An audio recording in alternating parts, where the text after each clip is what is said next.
Hello students, today I am going to teach you chapter 1 Indian Weavers. Indian Weavers एक poem है that has been composed by Sarojini Naidu. इसे सरोजनी नायडू ने लिखा है.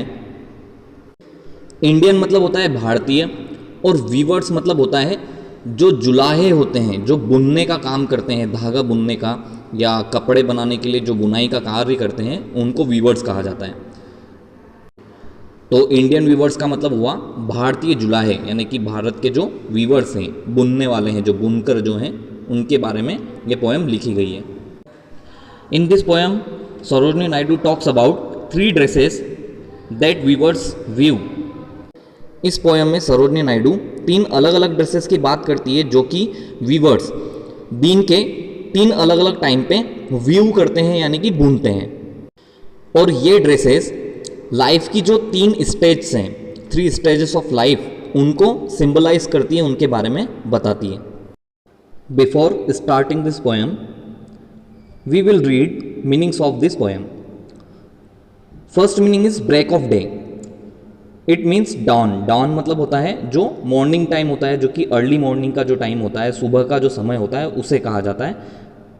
हिंदी में इसे भोर भी कहा जाता है, यानी कि अर्ली मॉर्निंग का जो टाइम होता है उसे डॉन कहा जाता है, ब्रेक ऑफ डे कहा जाता है.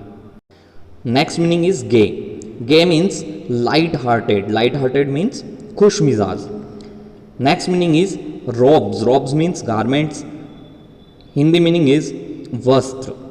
Next meaning is wheels. Wheels का मतलब होता है वुमेन्स कवरिंग फॉर फेस, यानी कि महिलाओं का जो चेहरा होता है उसको ढकने के लिए जो वस्त्र होता है उसे घूंघट कहा जाता है. Next meaning is still. Still का मतलब होता है क्वाइट. क्वाइट मतलब शांत. हेल्सियन. हेल्सियन क्या है? किंगफिशर एक बर्ड है, उसे हेल्सियन कहा जाता है. Next meaning is plums. Plums मतलब फीदर्स. फीदर्स मतलब पंख. Next meaning is solemn. Solemn मतलब सीरियस, और हिंदी मीनिंग है इसका गंभीर या शांत भी कह सकते हैं. Next meaning is shroud.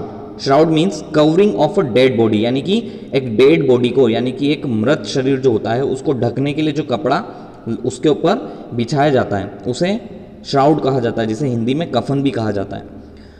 Next meaning is weaver. Weaver मतलब क्लॉथियर. क्लॉथियर मतलब कि जो कि बुनकर होते हैं, जुलाहे होते हैं, जो कपड़ा बुनने का काम करते हैं, उन्हें कहा जाता है.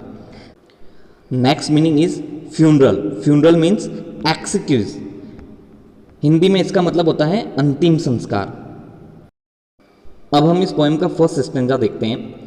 Weavers weaving at break of day, यानी वीवर्स जो हैं break of day. Break of day मतलब कि डॉन, यानी कि मॉर्निंग का जो टाइम होता है, भोर का जो समय होता है, उसमें वीविंग करते हैं, यानी कि उसमें बुनने का काम करते हैं.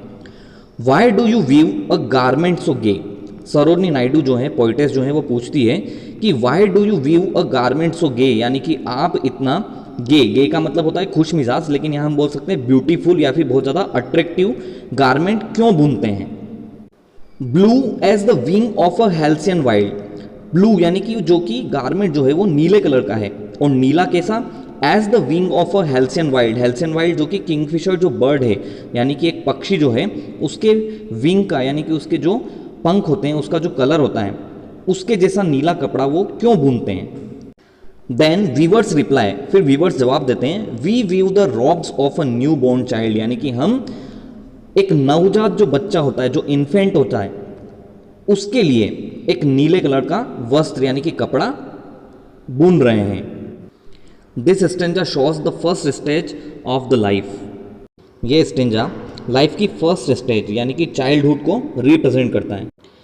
बचपन में जिस तरीके से बच्चा पैदा होता है और जब वो उसका बचपन बिताता है, तो उसमें जिस प्रकार से उसको किसी भी प्रकार की कोई टेंशन नहीं होती है, उसकी लाइफ फुल ऑफ जॉय होती है. In this stanza there are many words like break of day, garments हो गए, blue as the wing of a halcyon wild. ये कुछ ऐसे टर्म्स इसके अंदर यूज़ की गई हैं जो कि लाइफ की फ्रेशनेस को और हैप्पीनेस को, ब्यूटी को रिप्रेजेंट करते हैं. In this stage of life there is no sorrow. Life की इस स्टेज में किसी भी प्रकार का कोई दुख नहीं होता है.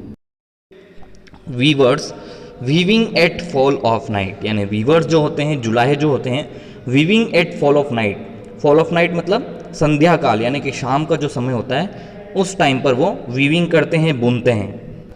पोइटेस उनसे पूछती है, Y do you view a garments of bright. It means आप इतना ब्राइट यानी कि इतना ज़्यादा सुंदर चमकदार गारमेंट क्यों बुनते हैं या किसके लिए बुनते हैं। Like the plums of a peacock purple and green. और वो जो गारमेंट है यानी कि जो कपड़ा जो कि वीवर्स क्या कर रहे हैं, व्यू कर रहे हैं, बुन रहे हैं, वो किसकी तरह है। Like the plums of a peacock यानी कि जैसे कि पीकॉक यानी कि कोई मोर जो होता है उसका जो प्लम मतलब कि उसके जो पंख होते हैं, प्लम्स यानी पंख यानी कि उसके पंखों के समान है, पर्पल एंड ग्रीन यानी कि पर्पल कलर के और ग्रीन कलर के।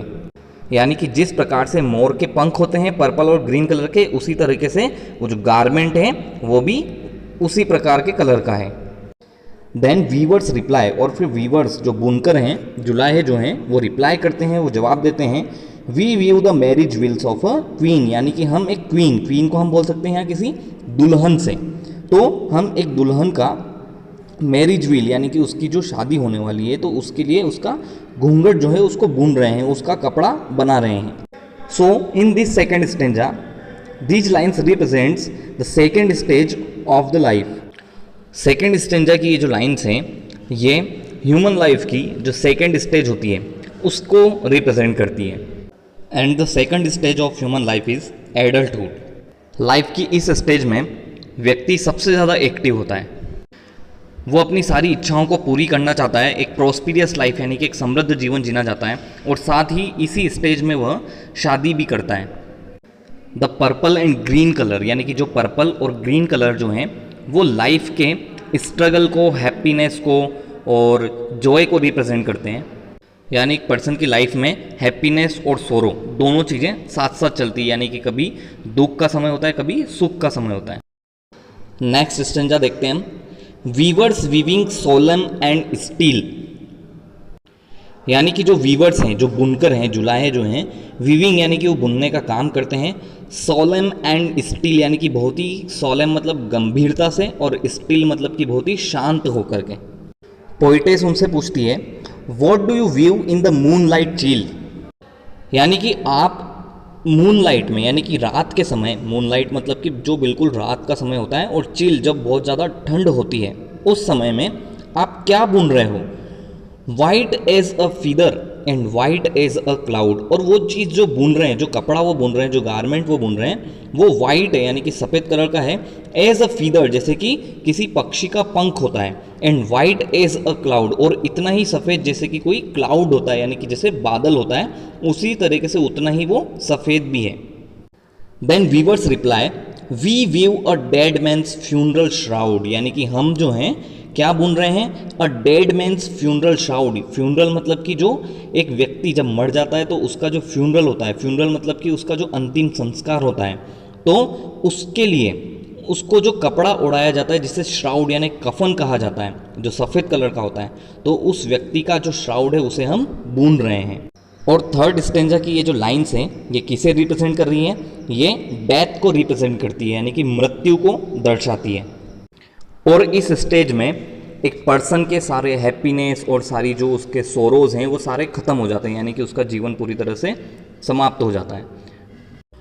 और इन तीनों स्टेंजास के थ्रू लाइफ की जो 3 स्टेजेस हैं उनको रिप्रेजेंट किया गया है। जैसे कि फर्स्ट स्टेंजा में चाइल्डहुड को रिप्रेजेंट किया है, सेकेंड स्टेंजा में एडल्टहुड को, और थर्ड स्टेंजा में डेथ को रिप्रेजेंट किया है। So I think this is enough for today. Thank you and have a nice day.